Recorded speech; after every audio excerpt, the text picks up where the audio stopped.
मरचू जंगल से लकड़ियां काटकर बाजार में बेचने गया, लेकिन उसे लकड़ियों के अच्छे दाम नहीं मिले। इस पर मरचू ने कहा, अरे भैया, इतने कम पैसे? इन पैसों में तो 2 वक्त का खाना भी नहीं मिलेगा। आप मुझे बहुत ही कम पैसे देते हैं। मैं इतनी मेहनत से लकड़ियां काट कर आता हूँ, लेकिन उनके पैसे मुझे बहुत कम मिलते हैं। भैया, तुम्हारी लकड़ियां होती ही इतनी कमजोर हैं कि मैं इससे ज्यादा पैसे नहीं दे सकता। तुम्हारी लकड़ियों के बस इतने ही पैसे बनते हैं। अरे भैया, कुछ ज्यादा कर दो ना। वो क्या है ना कि इन पैसों का तो कुछ भी नहीं आता। मैं अपनी जिंदगी कैसे गुजारूंगा? भैया, तुम जाकर अच्छी लकड़ियां लाओ, तभी इन लकड़ियों का अच्छा दाम मिल पाएगा, वरना इन लकड़ियों का तो यही दाम है। ये सुनकर मरचू बहुत ज्यादा परेशान हो गया और पैसे लेकर किराने की दुकान से सामान खरीदकर घर आ गया। घर पहुंचते ही मरचू की पत्नी सीता ने कहा, अरे जी, सामान ले आए आप? हाँ जी, सामान ले आया हूँ। सीता के चेहरे पर खुशी छा जाती है, लेकिन जब उसने सामान देखा, जी, इसमें तो बहुत थोड़ा सामान है। हाँ सीता, मुझे पता है कि यह सामान बहुत थोड़ा है, लेकिन मैं क्या करूं? मेरे पास जितने पैसे थे, मैं उतने का ही सामान लेकर आ गया हूँ। इस तरह हमारा गुजारा कैसे हो पाएगा जी? आपको तो पता ही है कि हम कितनी मुश्किलों से गुजारा करते हैं। हाँ हाँ, मुझे पता है, लेकिन मैं कर भी क्या सकता हूँ?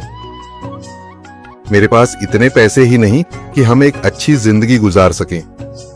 इतनी मेहनत कर रहा हूँ, लेकिन फिर भी मेहनत का फल नहीं मिल रहा। इतनी मेहनत से अच्छी लकड़ी काट कर आता हूँ, लेकिन मुनासिब दाम नहीं मिलता। मैं तो बहुत परेशान हूँ। क्या करूँ? कहाँ जाऊँ? अरे जी, आप परेशान न हो, आप कोई और काम देख लें। मैंने कई बार काम तलाशने की कोशिश की, पर किसी ने भी मुझे काम नहीं दिया। ये सुनकर सीता भी काफी ज्यादा परेशान हो गई। मरचू से सीता की परेशानी नहीं देखी गई। उसने अपनी पत्नी सीता से कहा, मैं फिर से जंगल की ओर जा रहा हूँ। अरे जी, अभी मत जाइए ना, वैसे भी शाम हो रही है। आप कल चले जाइएगा, अभी मत जाइए। ठीक है, अगर तुम रोक रही हो तो मैं नहीं जाता। मैं कल चला जाऊंगा। इसके बाद मरचू गांव में घूमने के लिए चला गया। तभी उसे एक आदमी मिला और उसने कहा, कहाँ जा रहे हो भैया? और सुनाओ, क्या हाल चाल है? जिंदगी कैसे गुजर रही है? अरे भैया, तुम्हें तो पता है कि लकड़ियां काटकर कैसे गुजारा होता है। हाँ भैया, तुम सही कह रहे हो। और आसपास के जंगलों में अच्छी लकड़ियां भी नहीं है। इसके लिए तो जंगल के अंदर जाना पड़ेगा। पर जंगल के अंदर तो काफी सारे जंगली जानवर होंगे। मुझे बहुत डर लगता है भैया। मैं जंगल में कैसे जाऊंगा? हाँ भैया, जंगली जानवर तो होंगे, लेकिन अच्छी लकड़ियां तो वहीं से ही मिलेंगी। ये सुनकर मरचू बहुत ज्यादा परेशान हो गया, लेकिन वह आदमी बिल्कुल ठीक कह रहा था। जंगल के किनारे की सारी लकड़ियां कट चुकी थीं। अब सिर्फ जंगल के अंदर ही अच्छी लकड़ियां बची थीं। अगली सुबह मरचू लकड़ियां काटने जंगल की ओर चल पड़ा। जंगल में आने के बाद मरचू ने कहा, अरे, यहाँ पर तो लकड़ियां ही नहीं हैं। वो आदमी सही कह रहा था। लकड़ियों के लिए तो जंगल के अंदर ही जाना पड़ेगा। पर जंगल के अंदर जाना क्या सही रहेगा? मुझे तो बहुत डर लग रहा है, क्योंकि वहां पर तो काफी सारे जंगली जानवर होंगे जो खतरनाक होंगे।